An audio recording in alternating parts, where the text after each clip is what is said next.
I think it's about, what's the time on here? No, it's about 7:30, maybe 8 o'clock. Only just got light. It's not warm today. It is due to warm up. We've had a cold snap and last week was quite cold. But I think we're due 17 degrees today. And actually, look at that. The weather is clearing up and this is turning out to be a rather nice autumn day. Touch wood. So hopefully, yeah, we'll have a good day today. We just had a huge gust of wind. I've no idea where that came from. Our friend, our little draggletail is back. I think she's been on holiday. And actually, it might be worth just having a quick look at the top of her. See, she's got that little pulley system. It goes up to a double block, and then there's a single block connected to the jib. So I think that way you could get a little bit more tension on the forestay, which is what I would like to do. We'll go for a little motor and we will we'll pop to the adventure centre and dock up and have a cup of coffee, because that's always good fun. And then what I've got, obviously we're going to play with the tiller, but I've also got the sea anchor. So I thought we'd have a little play with that. We've never used a sea anchor on this boat, so I want to see if it's good enough, how it will stop us drifting. And actually the weather's probably perfect for the sea anchor testing. There's good wind, now out here, so we'll drift quite well, and it will be nice to just give that a quick test. We've got quite a lot of water in the bilge actually, so let's give that a quick pump.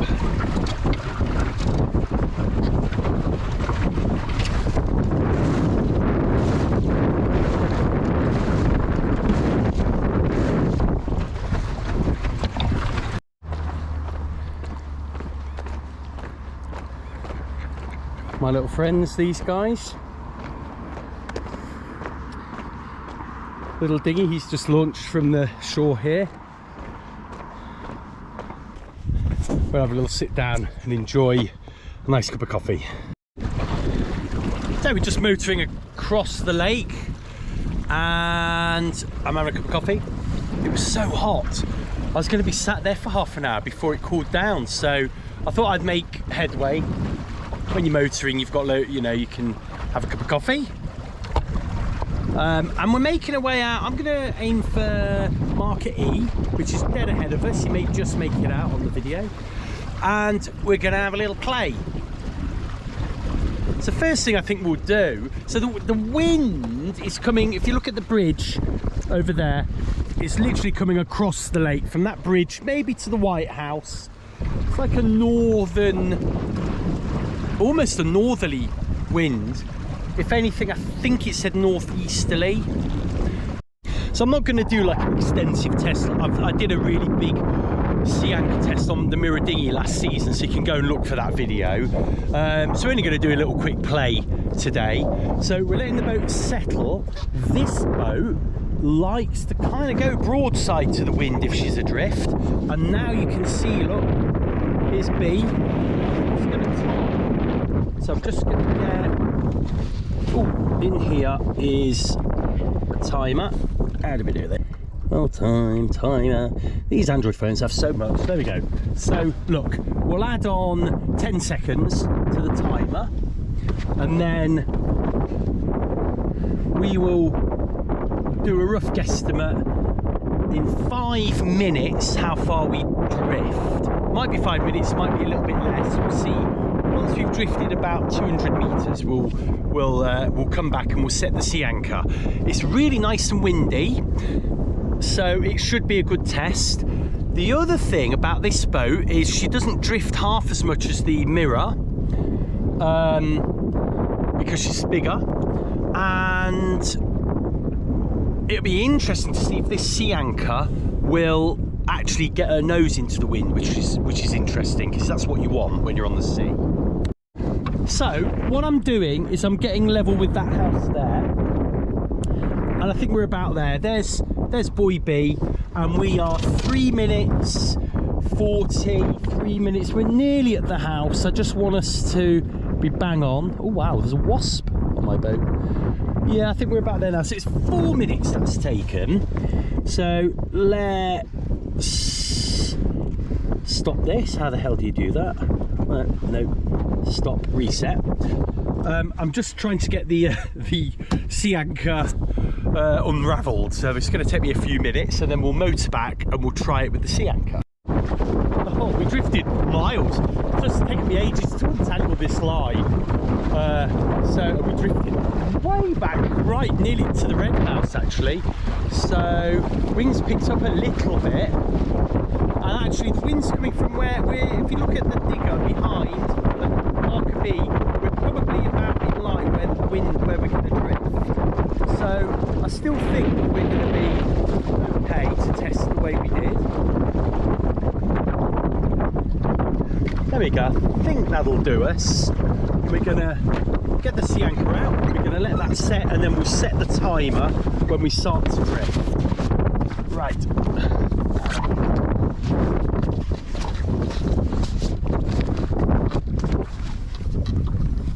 You can see the boat's already going broadside to the wind.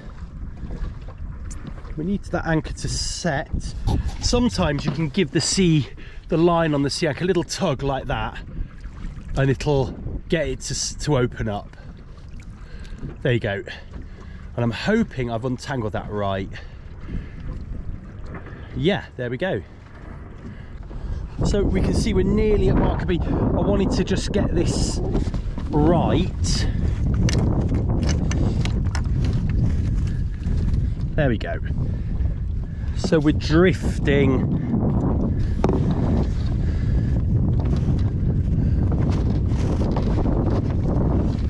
And then this little line with the buoy is designed, well, it's not really a buoy, it's a float, is designed to make the sea anchor float at the right angle, the right height. And there we go, we're nearly at the end, and there we go. When we're at the end, I'm going to hold on tight to the mast. There you go. If you look at the side now, we're actually bang on with Boy B, and you can see the boat is starting to come round. Let's get ourselves sat down in the middle. It's definitely got a lot of tension on that line. Are we moving? So it's trying, and you can see the tension on the line. In fact, the little buoy is completely out the water. You can see we're nowhere near the house. We are not beam on, so we've swung around a lot, but when I used my compass, the compass was about 30 degrees, not 30 degrees, 330 degrees. Look, if I point it to where it should be there, and we are at, let's let the compass settle. Yeah, we're still at 300 degrees, so we've got a way to go. You can see visibly we're way closer. One thing I've noticed was on that test, my rudder was right over to one side, and I've realised if we keep the rudder in the middle, she presents astern to the wind, which is what I thought she was supposed to do, this boat. Like most boats actually, so that's good news, because I'd rather my stern was to the wind than a beam. You know, on Lake Barla with, you know, 10cm waves, who cares, it doesn't matter what's to the wind. But on the sea, when you technically need a sea anchor, you really, ideally, you need the bow into the waves, because, you know, that's where you want the boat pointed. So we're going to test out this new Tiller Tamer that I've made. It's a very basic one, and the theory is if you just need a force of equal measure on both sides, and you'll keep the tiller in the middle. So this is the first test using these little elastic ropes. Hang on, let me just stow my bag. That shouldn't be out on the side there. So what I don't like about this, you can see by the way the bow is turning a little bit. It's actually, you know, whether these are tied up properly or have exactly the same strength, I don't know. So let's now just test and tie them on these back ones. I don't like doing this because they're going to ping off there. Yeah, I think this has got a little bit more strength in it. But let's give the boat a little... So I'm going to try and keep the boat... Let's put the boat on 100 watts roughly. A little bit more, there we go. And now let's... I mean, that's not bad. That isn't bad. Look, if you look at marker B. So now let's do an emergency steering test. I mean, I wouldn't be too... Hang on, let's put these back on here because I don't like... These are going to twang out and ping me in the eye. I don't like this. I think this will come off and I don't like... I just feel like something's going to twang. But anyway, let's get pointed into the wind. And we'll try it into the wind. Now the trouble with being into the wind is once you come off the wind you're going to get a lot of windage on the hull. So look, that's just happened now, and we're just gonna come about. Look, so that's a difficult test, but I'm not convinced by these. So this time we're using the line. Now instantly one of the benefits of this is you can still steer and keep a course. So we've let the boat settle now. Also, rather than just balancing the tiller, this is actually, you can just force it into one place. That's brilliant. I like that. I like that a lot. So instantly this is a better idea. So now we're going to motor. We're going to do the same wattage. There we go. And we're going to see if we go straight. Now, obviously we've got to compensate. The motor might not be on perfectly straight. We are turning a little bit. So now look, what we can do with this is just balance that.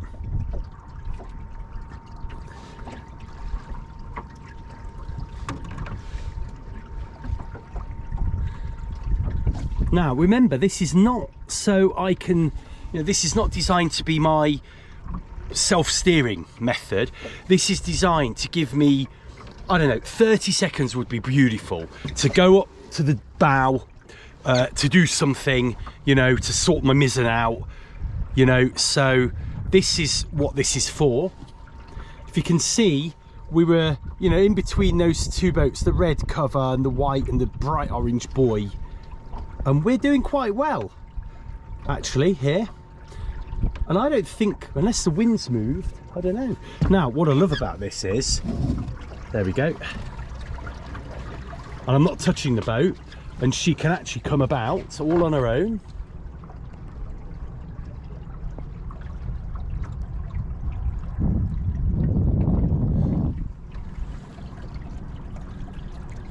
You can see her coming about there. She reminds me of when you see these movies on YouTube of battleships testing and they doing these big turns, and that's how she reminds me of a battleship, this boat. Whereas Mocking D's like a little, I don't know, like a little torpedo almost. We just need to up the power a little bit to come about. There we go, and now we're coming about. It's just got a little bit of windage on the hull. So I've set the tiller there, so it's a little bit offhand because the wind's coming from sort of over there. So we're kind of tracking into the wind. Remember, I've not got my dagger board down or centerboard down at all. Let's try and keep stood in the middle of the boat. Now we'll aim for that red boat with the red cover. You can imagine me now up here sorting this out, flapping, standing on here. That's brilliant. That is amazing. I'm really chuffed with that. So look, I can just walk around the boat. It'd be nice, you know, when you're motoring back or even sailing back, to be able to just, you know, sort a few things out, you know. But that is brilliant. So this is the answer, and actually this works really well. So the other good thing about this is when you don't need it, there you go, you can just release it. We can stick it over there or stick it down here. It's not going to get too in the way, but we can actually stow that rope. But you can see what happens now. If I go forwards and I move a little bit, what happens is, look, as the boat moves, the tiller will actually start to move. Of course, it's not going to do this now we're recording, but what happens is the tiller will suddenly move, and once it's moved, it'll just do this, especially when you're sailing, and that will cause the tiller to sort of jolt, and then you're in trouble. You don't really want to do that. It's so easy to get anchored inshore now. I remember the first few times, it's like so daunting, you know, this is such a big boat. But then I think back to last season, and everything I did on the mirror dinghy was like just so daunting the first time I did it. And it's really amazing how you learn.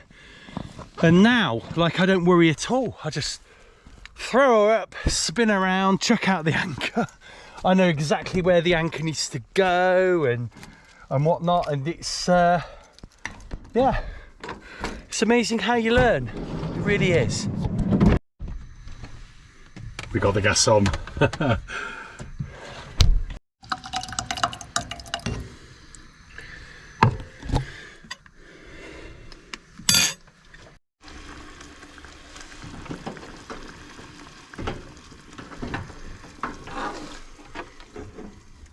These little silicone mats are brilliant. I've got one over there. Whoa! First thing they do is they stop things moving, so things stick to them. But they're also, because they're made out of silicone, so what you can do is just put a bit of the plate over there and it'll stay. But it'll actually protect the table from the heat of this pan as well. A few olives, and I've been a terrible father, and I stole one of my child's innocent smoothies. I just couldn't resist it. There are about 30 of them in the fridge at the moment, so I don't think she'll miss it. Just sometimes you feel that I drink so much water, you feel like you just need something else sometimes, you know. So yeah, this is it. I've just finished dinner and the heavens have opened. Let's chill out, wait for the weather to pass, and we'll get back on the boat and sail. We're just using the engine to get off the shore today.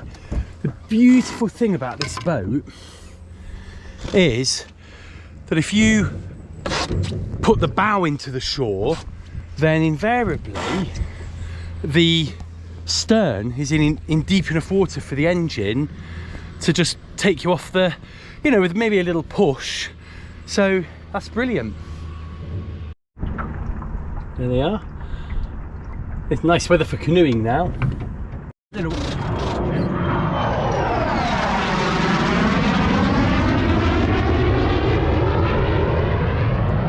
another one here. I think these are F-18s.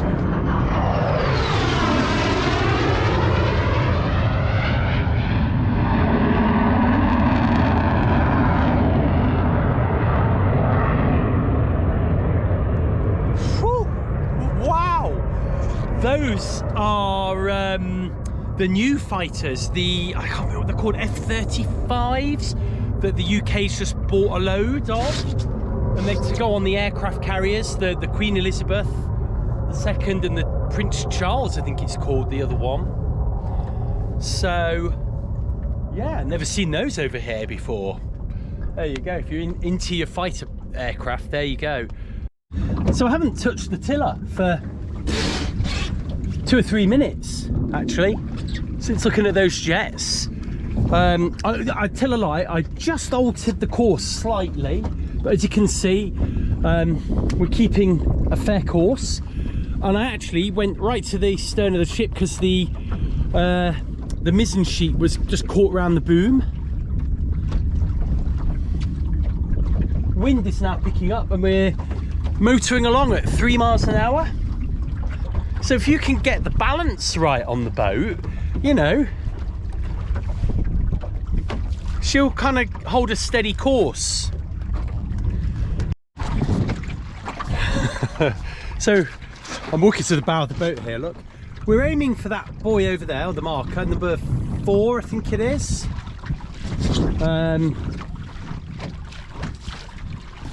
I haven't touched the tiller for about 3 or 4 minutes now, and it's a case of just getting a balance, getting the sails balanced. Now I noticed my sail was coarse a little, so what we can do, look, you can see we've just come off course a little, so I'm going to just steer a tiniest, I moved it literally a centimetre. Here we go, we're coming round and then moved it a centimetre back, and there we go, look at that. I'm not going to touch it now until we get to that buoy. Let's see if we can, how close we can get. I have not touched the tiller, hand on heart, I haven't touched that tiller, I haven't touched the main sheet, and look at that. That is amazing. Oh my lord, if only I'd done this a bit earlier, we wouldn't have had half the panics that we have had. So that is absolutely brilliant. Watch this. If I tighten this mizzen in, watch the marker behind. There we go. So the mizzen's going to act a bit more as if it's tighter, and you can see the boat is moving to port, which is that way. If I let the mizzen out completely, look, she goes the other way. If I go back in, there we go, she goes the other way. So you can actually steer with the mizzen, and you can actually, you know, you can see how you've got to have a balance with all your sails. So if you can get the sails balanced,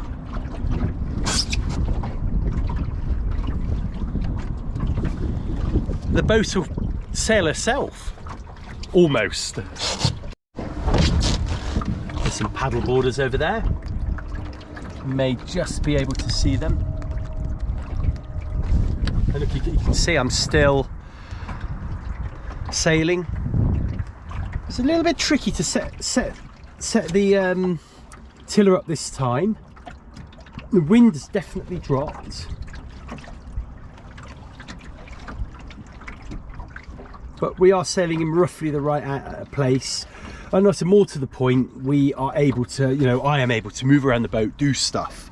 You know, it now gives me options, because I'd like to get, oh, hang on. I think by definition, any sort of steering system like this isn't going to perform particularly well the closer hauled you become. And I guess that's because things just get a little bit hectic when you're close hauled. You know, the sails will flap, they'll catch wind, they won't. So, you know, and as soon as your sail is kind of doing this, you're probably altering the balance of the boat, and therefore your tiller needs a little bit of adjustment. I'm definitely finding it more difficult to steer with the tiller whilst we're beating, not reaching. It seemed to stick on a path. You can see how dark the video is now. Let's come that way. We've got this huge big grey cloud, look at this. And actually, if you look forward over here, look at this. It's like Mordor. In fact, if you go to the Isle of Anglesey in the north west of Wales and look across the Menai Strait to Snowdon, on the right day, this kind of day, it looks like Mordor, and a lot of people talk about it looking like Mordor, so it can look quite scary and grim. I've always wanted to do this. Just like on those YouTube videos you watch. I need my big long stick, don't I? I hope that was it was a bit of an eclectic video, that one, wasn't it? But I definitely enjoyed myself. You know, I think you've got to make the most of the weather with sailing. When it's windy, you can go sailing. When it's not, go find something else to do, because there's loads of stuff that's interesting to do. So yeah, thanks again for watching, and I'll catch you in the next one.